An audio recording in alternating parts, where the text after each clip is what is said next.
এরকম প্রতাপশালী বাচ্চার অধীনে একজন জাদুকর ছিল। এই জাদুকরের যখন বয়সটা বুড়ো হয়ে গেল, তখন সে তার ওই বাচ্চাকে বলছে যে আমার তো বয়স শেষ, আমার এই বিশাল জ্ঞানগুলো কি করবো, একজন বালক এনে দিন, যেই বালককে আমি এইসব জাদুবিদ্যা শিখিয়ে দিব। যেরকম ছোট বাচ্চাদের মধ্যে একদম। তো এরকম একটা ফুটফুটে সুন্দর বাচ্চাকে খুঁজে বের করা হলো, যে বাচ্চাটা বিচক্ষণ। একে নিয়ে আসা হলো জাদুকরের কাছে। এবার জাদুকর তাকে জ্ঞান শিখায়, জাদু শিখাতে শিখাতে শিখাতে শিখাতে সে একটু পরিণত হচ্ছে, মানে কৈশোরে পদার্পণ করল। এখন সে যখন জাদু শিখতে আসে, আসার পথে রাস্তায় দেখে একজন পাদ্রী আছে। পাদ্রী মানে কি? পাদ্রী মানে দরবেশ, মানে যে আল্লাহ বিশ্বাস করে, হয়তো আগেকার আসমানি কিতাবে সে বিশ্বাস করত। এমন একজন পাদ্রীর সন্ধান সে পায়।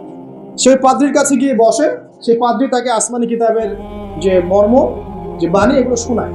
তার কাছে খুব ভালো লাগে যে মাশাআল্লাহ, এটা ইমানের স্বাদ। যখন কোরআন শুনি আমাদের ভালো লাগে না, আসমানি কিতাব যখন শুনে তার কাছে ভালো লাগে। সে বলে যে আমি এটা শিখতে চাই। তখন এই পাদ্রী তাকে বলে, তুমি তো জাদু শিখতে যাও এই বাদশার দরবেশের কাছে, বাদশার জাদুকরের কাছে, যদি ওরা জানতে পারে তাহলে তো সমস্যা। তাহলে উপায় কি? যখন তুমি ওখানে যাবে, যখন দেরি হয়ে যাবে, তখন বলবে বাসার থেকে বের হতে দেরি হয়েছে, বাসার থেকে বের হতে দেরি হয়েছে। আর আমার এখানে বসে যখন বাসায় যাবে, তখন বাসায় গিয়ে বলবে যে ওখান থেকে, ওই যে জাদুকরের কাছ থেকে আসতে দেরি হচ্ছে। মানে কৌশল অবলম্বন করতে তিনি শিক্ষা দিলেন। এবার এই বাচ্চা খুব সুন্দর করে ব্যালেন্স করলো, একবার এখানে যায়, একবার ওখানে যায়। এই করতে করতে ওই যে জাদুকরের ইন্তেকাল হয়ে গেল, মারা গেল জাদুকর। এবার এই বাচ্চার কাছে মাশাআল্লাহ অনেক এলেম কালাম আছে। এদিকে সে পাদ্রীর জ্ঞানে দীক্ষিত হচ্ছে। দীক্ষিত হতে হতে তার মধ্যে আল্লাহ পাকের প্রতি একটা পরিপূর্ণ ঈমান চলে আসে। সে মুসলিম হয়ে গেল আলহামদুলিল্লাহ। মুসলিম হওয়ার পরে একদিন সে যখন বাচ্চার কাছে যাচ্ছে, রাস্তায় একটা বিশাল জন্তু দেখা গেল। বিশাল জন্তু, কিরকম জন্তু আমরা জানি না। ঠিক আছে, দাব্বাতুল আরদ সামনে বের হবে। তো আমাদের 10টা নিদর্শন আছে বড় বড়, তার মধ্যে একটা হচ্ছে দাব্বাতুল আরদ, জমিন থেকে ফুড়ে একটা প্রাণী বের হবে। আর এখন মানুষ এগুলো বিশ্বাস করবে না, আমি জানি। 2 দিন পর নাসা যখন বলবে তখন বিশ্বাস করবে। কথা কি বুঝতে পারছেন? তবে প্রাণী এই পৃথিবীর নিচে আছে। রাসূল সাল্লাল্লাহু আলাইহি ওয়াসাল্লাম বলেছেন 10টা আলামত না আসা পর্যন্ত কিয়ামত হবেই। তার মধ্যে একটা হচ্ছে দাব্বাতুল আরদ, জমিন থেকে একটা প্রাণী বের হবে। এবং এই প্রাণী শুধু বেরই হবে না, মানুষের সাথে কথাবার্তা বলবে। ধন্যবাদ। মানুষের সাথে কথা বলবে প্রাণী। বিশ্বাস করছেন? এখন বিশ্বাস করছেন না জানি, কিন্তু প্রাণী মানুষের সাথে কথা বলবে। আল্লাহ পাক বলাতে পারেন না? পারেন। আচ্ছা, সামনে যান। ওই প্রাণী যখন দাঁড়িয়ে আছে রাস্তায়, এখন এই বালক বলছে আজকে আমি প্রমাণ করে নিব যে আল্লাহর আনুগত্যশীল ওই পাদ্রী সঠিক নাকি ওই জাদুকর সঠিক। এবার সে একটা ইট হাতে নিল, পাথর হাতে নিয়ে এসে বলছে, আল্লাহ, তোমার কাছে যদি ওই জাদুকরের কাজের চাইতে এই পাদ্রীর কাজ বেশি পছন্দনীয় হয়, এই ইটের আঘাতে এই জন্তুকে তুমি মেরে ফেলো আল্লাহ। এই বলে সে বিসমিল্লাহ বলে পাথর নিক্ষেপ করলো। নিক্ষেপ করার সাথে সাথেই জন্তু বের। তখন তার আইন আল ইয়াকিন, হাকুল ইয়াকিন হয়ে গেল যে হ্যাঁ, আল্লাহর কাছে এই পাদ্রীর আমলই সবচেয়ে বেশি পছন্দনীয়। তার আর মনে কোনো সংশয় থাকলো না। কিশোর মানুষ না, কতটুকুই বা বোঝেন নাই? এবার তার মধ্যে একটা ইয়াকিন চলে আসলো এবং সে পরিপূর্ণ মুমিন, মুসলিম হয়ে গেল। এবার যখন সে রাজ দরবারে যায়, তার কাছে পেশেন্ট আসে। মানে একজন মানুষ এসেছে, সে বলছে যে আমার চোখের সমস্যা। সে চোখে হাত দেয়, হাত দিয়ে বলে যে আপনি আল্লাহর প্রতি ঈমান নিয়ে আসেন, আমি আল্লাহর কাছে দোয়া করব চোখ ভালো হবে। এভাবে পেশেন্ট আসে, সে বলে আল্লাহর প্রতি ঈমান নিয়ে আসেন, আমি দোয়া করব ভালো হয়ে যাবে। এভাবে আস্তে আস্তে তার নাম এবং খ্যাতি ছড়িয়ে পড়তে লাগলো। যেই তার কাছে আসে, সে বলে আগে মুসলিম হন, ইমানদার হন, আল্লাহর প্রতি বিশ্বাস করেন, আমি দোয়া করব ভালো হয়ে যাবে। চোখ অন্ধ ভালো হয়ে যাচ্ছে, কুষ্ঠরোগী ভালো হয়ে যাচ্ছে, হ্যাঁ, প্যারালাইজড রোগী ভালো হয়ে যাচ্ছে, আলহামদুলিল্লাহ। নবী ঈসা আলাইহিস সালাম এমনটা করেছিলেন না? আল্লাহ পাক চাইলে করতে পারে। একদিন ওই রাজ দরবারের একজন মন্ত্রী আসছে। এবার ওই রাজার একজন এমপি সাহেব, তার চোখে সমস্যা। সে আসছে, এসে বলছে যে আমার এই চোখের সমস্যা, আমার চোখটাকে ভালো করার দরকার, তোমার কাছে কোনো ওষুধ আছে না? সে বলছে যে আপনি আল্লাহর প্রতি ঈমান নিয়ে আসেন, আমি আল্লাহর কাছে দোয়া করবো, আপনি ভালো হয়ে যাবেন। এবার সে আলহামদুলিল্লাহ ঈমান নিয়ে আনলো এবং সে ভালো হয়ে গেল। এই ভালো হয়ে যাওয়ার পরের দিন যখন সে আবার ওই পার্লামেন্টে গিয়েছে আর কি, ওদের তৎকালীন রাজদরবারে, এবার রাজা ওকে দেখে বলছে যে তোমার তো চোখ অন্ধ ছিল, কিভাবে সেবা লাভ করলো? তো সে বলে না কিভাবে সেবা লাভ করলো, সে বলতে চাচ্ছে না, কারণ সে আজ করছে যে বললে সমস্যা হবে। এক পর্যায়ে তাকে খুবই পিটুনি দেওয়া হচ্ছে, রিমান্ডে নিয়ে গিয়ে কঠিন মাইট দেওয়া হচ্ছে। এক পর্যায়ে সে মারের যন্ত্রণা সহ্য করতে না পারে বলে ফেললো যে ওই বাচ্চা, তার কাছে গিয়ে আমি আরোগ্য লাভ করেছি এবং সে আমাকে বলেছে যে তার রবের প্রতি ঈমান নিয়ে আসতে, তাহলে আমি শেফা লাভ। এই বাচ্চা এখন বলছে ফেরাউনের মতো, আয়না রব্বুকুমুল আ'লা, আমি তো তোমাদের রব। নমরুদের মতো, আমি তো তোমাদের রব, আমি তো জানি না যে আমি ছাড়া তোমাদের কোনো ইলাহ আছে। এবার এই লোকটাকে হত্যা করা হলো, এই এমপি সাহেবকে হত্যা করা হলো, বিকজ সে ঈমান নিয়ে আসে। এবার সেই বালককে ডেকে আনা হচ্ছে, বলা হচ্ছে বলো তুমি নাকি তোমার রবের নাম দিয়ে মানুষের ট্রিটমেন্ট করা শুরু করেছো। তখন সেই বালক বলছে হ্যাঁ, আমি এক আল্লাহর প্রতি বিশ্বাস করি এবং তার রাসূলের প্রতি বিশ্বাস করি, তার প্রেরিত আসমানি কিতাবে বিশ্বাস করি। এখন রাজা বলছে আমি ছাড়া তোমাদের কোনো ইলাহ আছে আমি তো জানি না। এই সৈন্যবাহিনী শোনো, এই বালককে ধরো, ধরে নিয়ে গিয়ে উঁচু পাহাড়ে নিয়ে যাও, ওখান থেকে ফেলে দাও। কথা বুঝতে পারছেন? এবার তাকে নিয়ে যাওয়া হলো, ক্রস ফায়ার দেওয়া হবে, এবার উপরে নেওয়া হয়েছে একদম পাহাড়ের উপরে। এবার ওই বালক উপরে উঠে একটা দোয়া করছে, এই দোয়াটা সবাই শিখে নেন।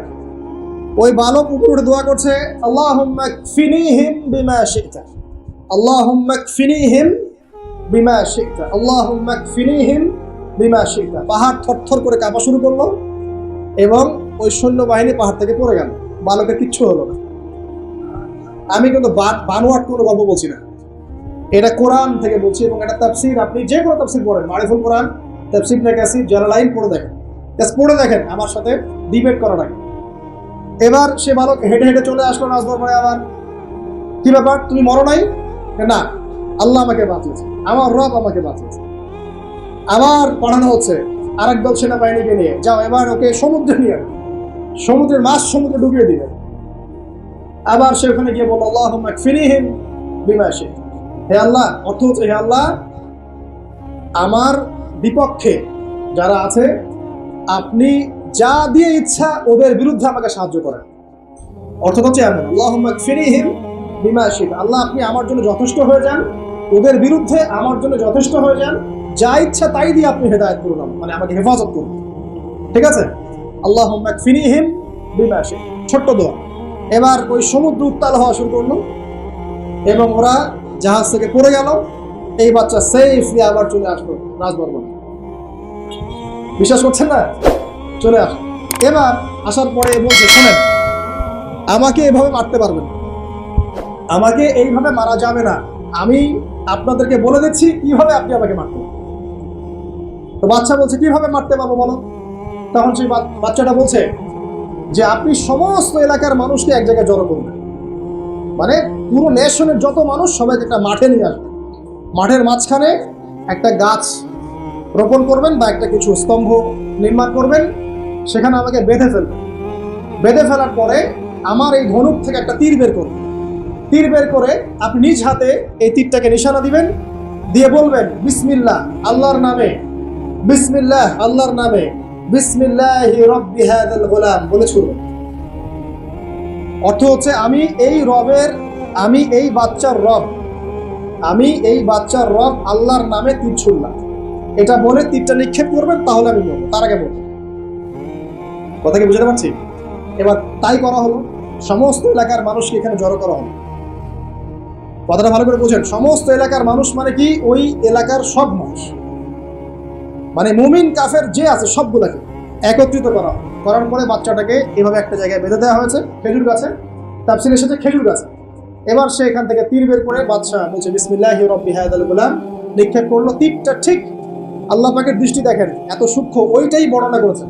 তীরটা ঠিক বাচ্চার এই জায়গায় লেগেছে, এই যে মাথার এইখান থেকে লেগে এদিকে বের হয়ে গেছে। ওই বাচ্চা ছেলেটার এই যে কপালের এই পার থেকে এই পার পর্যন্ত তীর চলে গেল এবং বাচ্চাটা শহীদ হয়ে গেল আল্লাহ। এবং এই বাচ্চাটা যখন মারা গেল বা শহীদ হয়ে গেল, আর সারা এলাকার মানুষ কি দেখলো? দেখলো যে বাদশা তাকে দুইবার চেষ্টা করে মারতে পারে নাই, কিন্তু তার রবের নাম যখন নেওয়া হয়েছে, আল্লাহর নাম নেওয়া হয়েছে, মারতে পেরেছে। দেন অ্যান্ড দেন পুরো এলাকার সমস্ত মানুষ মুসলিম হয়ে গেল। একজন বাচ্চার জীবনের বিনিময়ে সমস্ত এলাকার মানুষ ইসলামের হেদায়েত পেয়ে গেল, আলহামদুলিল্লাহ। এবার বাচ্চার মাথা তো আরো খারাপ, একটাকেই সামলাতে পারছিলাম না, এবার তো সমস্ত এলাকার মানুষ মুসলিম হয়ে গেছে। এখন কি করবেন?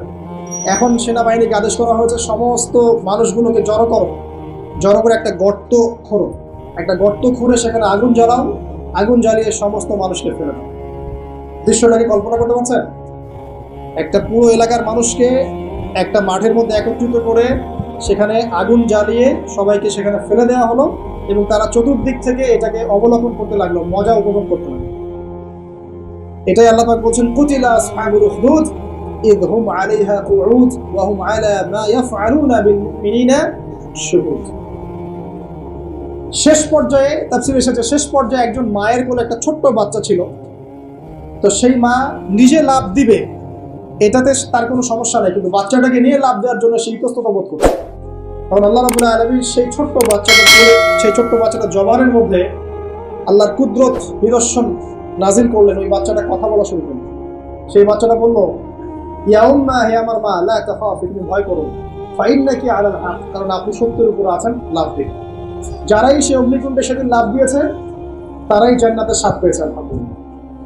এই হলো আসহাবুল উখদুদের ঘটনা, যেটা আল্লাহ রাব্বুল আলামিন সূরা বুরুজের মধ্যে বলেছেন। এখানে একটাই শিক্ষণীয় বিষয়, ঈমান এর শক্তি একজন ছোট্ট বালকের মধ্য দিয়ে কিভাবে আল্লাহ রাব্বুল আলামিন পুরো নেশনকে হেদায়েত করতে পারেন, এবং আল্লাহ রাব্বুল আলামিন সমস্ত পরিকল্পনার উপরে মহা পরিকল্পনাকারী, এবং আল্লাহ সুবহানাহু ওয়া তাআলা তাদেরকে চিরস্মরণীয় করে রেখেছেন কোরআনের পাতায়। কিয়ামত পর্যন্ত মানুষ এই ঘটনা পড়বে, তাদের থেকে শিক্ষা গ্রহণ করবে না।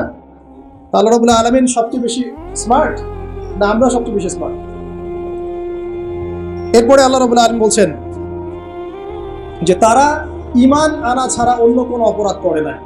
এই মুমিন যারা ছিল আগুনে লাফ দিয়েছে, এদের কি কোনো অপরাধ ছিল? এদের কোনো অপরাধ ছিল? কি অপরাধ ছিল? তারা শুধুমাত্র কি ছিল? মুমিন ছিল।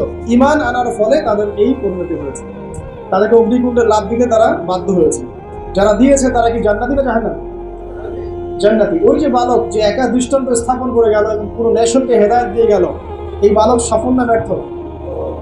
আল্লাহ রাব্বুল আলামিন যদি চান তাহলে এরকম একজন দুইজন মানুষকে দিয়ে পুরো নেশনকে হেদায়েত করাতে পারেন, এবং যেটা হয়ে গেছে আগে সেটা এই যুগেও সম্ভব না। শুধু সম্ভবই না, বরং আপনাদের চোখের সামনে এটা হয়েছেও, কিন্তু আপনারা সেটা বুঝতে পারেন না। আপনাদের চোখের সামনে যুগের পর যুগ এমন ঘটনা ঘটেছেও, কিন্তু আপনারা হয়তো বুঝতে পারেন নাই, ধরতে পারেন নাই। আল্লাহ রাব্বুল আলামিন এমন মানুষদেরকে দিয়ে পুরো নেশনকে হেদায়েত করেন। কিছু মানুষকে আল্লাহ পরীক্ষায় ফেলেন, তাদের মধ্য দিয়ে আল্লাহ পুরো নেশনকে হেদায়েত করতে পারেন। আসহাবুল উখদুদের এই বাচ্চার মধ্যে আমাদের সবার জন্য নিদর্শন আছে। আল্লাহ রাব্বুল আলামিন এরপর যেটা বলেছেন, ইন্নাল্লাযীনা ফাতানুল মুমিনিনা ওয়াল মুমিনাত সুম্মা লাম ইয়াতুবু ফালাহুম আযাবু জাহান্নাম। যারা মুমিনদের সাথে এমন নির্যাতন করলো, কি করলো? আগুনে পুড়িয়ে জীবন্ত মেরে ফেললো। যারা মুমিনদের সাথে এমন দৃষ্টান্ত স্থাপন করলো, নির্যাতন করলো, ফিতনায় ফেললো এবং তওবা করে ফিরেও আসলো না, আল্লাহ পাক বলছেন নিশ্চয়ই তাদের জন্য যন্ত্রণাদায়ক শাস্তি আছে জাহান্নামে, ওয়া লাহুম আযাবুল হারিক, এবং তাদের জন্য মর্মান্তিক শাস্তি অপেক্ষা করছে। তাদের জন্য যারা মুমিনদেরকে